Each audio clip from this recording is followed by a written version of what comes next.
morning. Good morning. We're not in bed. We want to be. Yeah. We're at our kitchen table and we're just laughing. There, our faces are like way up here. Anyway, January 22nd, day 22. of Good Morning God by Coram. It's called A Real Place. A Real Place. Mark 9:38 through 50. It says, there's a little town in Michigan called Hell, a popular place for tourists. At the city limits, a big sign reads, Welcome to Hell. Really? This legit? Yeah. People stop for photos under that sign. There's a wedding chapel there, and couples actually plan their wedding ceremonies to marry in hell. The post office is busy with people sending their friends a postcard from hell. Every year, thousands visit Hell, Michigan. They buy souvenirs, t-shirts, mugs, and plates with catchy little slogans like, I survived hell. All in all, Hell, Michigan is a fun and unique place to stop and visit. All in all, Hell, Michigan is a fun and unique place to stop and visit. Fun. There is another place called Hell that is just as real as the town in Michigan. It is not a happy place of smiling photos, wedding ceremonies, and unique postcards. There are no cute t-shirts or souvenirs sold there. People will not survive this hell. Jesus said that it is a real place of torment where the fire never goes out. When humanity jests and mocks the place of eternal punishment, we diminish its reality and deceive people into disregarding the awful truth of judgment and damnation for those who reject Christ. I didn't know that was a real place. Neither did I, but I'm going to look it up. Originally just saying that Michigan Maybe there's a is place a bad that, place. yeah. So, I think that's true that people joke about hell, and there's movies about it that I remember when I was younger, the movie Little Nicky with Adam Sandler, which is a comedy because it's Adam Sandler, but I've never seen it. he's like Satan's son, and there's three of them, and it makes hell like it downplays it. I mean, it just makes it not even seem bad. I don't think it's possible to fathom. I don't think it's possible for us to really fathom how bad hell will be. No. There's, I don't know who it was, I think a president of a Christian university or something, that said he'd rather his students spend 5 minutes in hell than go to his college for 4 years. Yeah. Because basically, if they were in hell for 5 minutes, they would learn to love souls. I remember somebody telling us that. Yeah, and that just. I feel like if I kept my eyes closed, that I would feel better, and I could listen to you, and I could talk. Just keep my eyes closed. I wouldn't go back to sleep. What are you talking about? I'm just so Thanks tired. for changing the No, subject. Intensity went way down there. I'm just so tired today. But see, we were just talking about hell, and then it was like lighthearted and funny, and just kind of downplayed it all. Yeah. But there's an actual place where people go because they reject Christ.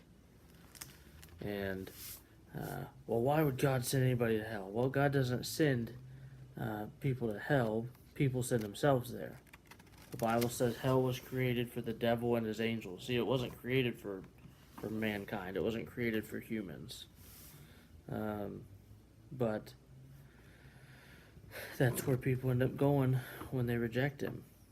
So that's why you have that free choice, the free will to choose what you believe and basically ultimately choose where you go. So, Do you want my confession for today? what's your confession for today? My confession is. Mm-hmm. I'm gonna make that the cover photo for the video. I really, really wish I could grasp the reality of hell. Okay. Because it's not that I don't believe there's a hell. I believe there's a hell and I believe there's a heaven. Okay. I can definitely say I believe that. Okay. But I feel like I don't really grasp it, because if I did, I would be more of a soul winner. Yeah. I think Yeah, I think that if I really grasp it, then I would be emotional over telling people about God and getting them saved. Yeah. And I think that because I'm not that way, I want to be, but I'm just not that way, that there's no way I get it. Do you know what I mean? Mm-hmm. I think everybody struggles with that. If we all had a grasp, you'd see a revival. You'd see people witnessing everywhere you went.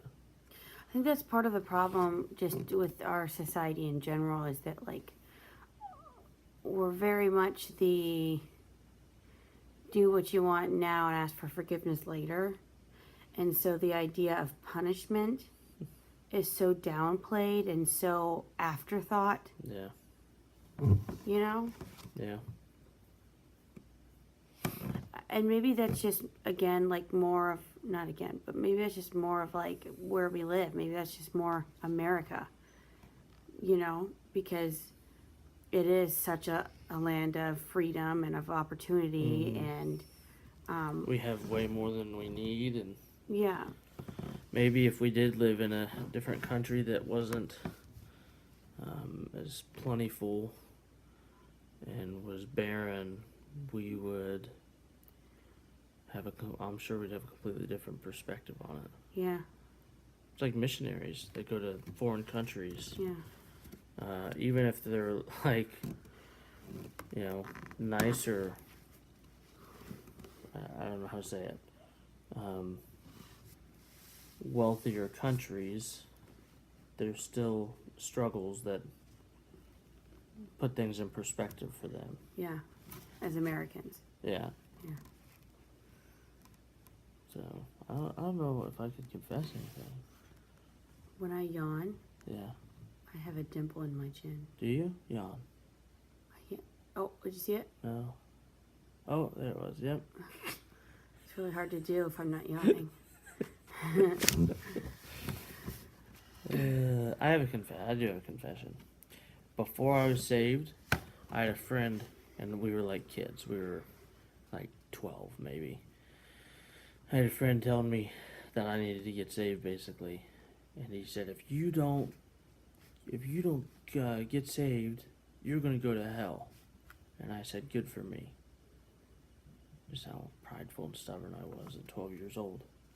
But now I'm very thankful for that friend that was trying to help me out. I got saved years later through our pastor now, but I called him after I got saved and was like, hey man, thank you for at least telling me. Yeah, but that still bothers you that you said that. Yeah. Yeah, it does. So that's my confession. Okay. All right. Have a good day. See you tomorrow. Have a good day. Bye-bye now. Bye. Bye-bye now. Bye.